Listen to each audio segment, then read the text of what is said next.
Saudi আরবে ছোটো কোম্পানিতে কাজ করার সুবিধা আর বড় কোম্পানিতে কাজ করার সুবিধা দুইটাই আছে। ছোটো কোম্পানিতে আপনি কাজ করবেন, আপনার বেতন খুব দ্রুত বাড়বে, কিন্তু এখানে ফ্যাসিলিটি আপনি কম পাবেন।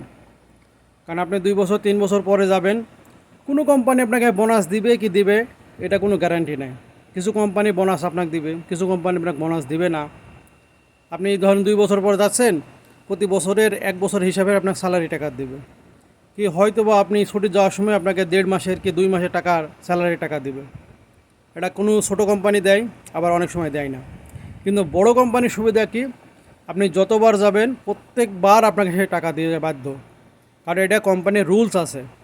এখানে 2 টাকা বেতন কম পাওয়া যায়। দেখা গেলো যে আপনি 2 বছর পর বাড়ি গেছেন, 2 বছরে ম্যাক্সিমাম হিসাব করে আপনার যদি আপনার যে বেতন হবে সেই বেতন অনুপাতে আপনাকে টাকা দেবে। প্রত্যেক বছরে 1 বছরের টাকা আপনাকে তারা বোনাস দিবে। আপনি যদি বেতন পান 1,000 টাকা, তাহলে আজ আপনাকে 2 বছর মিলাই আপনাকে 2,000 কি 2,500 টাকা তারা বোনাস দিবে। এটা হচ্ছে বড় বড় কোম্পানির এই ফ্যাসিলিটি আছে। ছোটো কোম্পানির ফ্যাসিলিটিগুলো কি আছে দেখেন, আপনি কাজ জানছেন, শিখছেন, আপনি কাজ যখন দেখাতে পারবেন তখন মালিকের কাছ থেকে আপনি একটা সুযোগ সুবিধা পাবেন। হয়তো বা আপনি মালিককে বললেন, আপনাকে হয়তো 100-র কাছে 200 টাকা বেতন বাড়ায় দিল। কিন্তু বড় বড় কোম্পানি এই বেতনটা খুব কম বাড়ায়, হয়তো 50 টাকা 100 টাকা বাড়ায়। আপনার কাজ যদি আপনি যতই ভালো করেন, হয়তো বা সর্বোচ্চ গেলে আপনার হয়তো বা আপনার 200 টাকা বাড়াবে, কিন্তু বাড়াবে অনেক লেট হবে। ছোটো কোম্পানিতে আপনি যত দ্রুত উপরে উঠতে পারবেন, বড় কোম্পানি তত দ্রুত আপনি উপরে উঠতে পারবেন না। এটা হচ্ছে সিস্টেম। বড় কোম্পানি ছোটো কোম্পানির মধ্যে এই ফ্যাসিলিটি।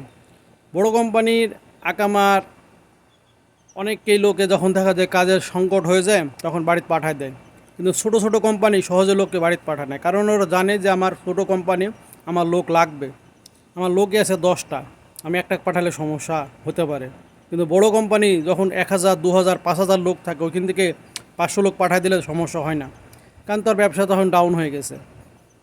এই জন্য ভাই, ছোটো কোম্পানি আর বড় কোম্পানি বুঝে শুনে আসবেন, আসার পরে আপনারা দেখবেন না, দেশে থেকে আগে বুঝে আসবেন ছোটো কোম্পানি যাওয়া ভালো না বড় কোম্পানির যাওয়া ভালো, এটা বুঝে শুনবেন তারপরে গান আসবেন। এবং অনেকেই আছে ছোটো কোম্পানি সঠিকভাবে বেতন দেয় কি দেয় না সেটা জানে আসবেন, বড় কোম্পানি অনেক সময় ঠিকভাবে বেতন দেয় কি দেয় না সেটা জানে আসবেন, না জেনে আসবেন না।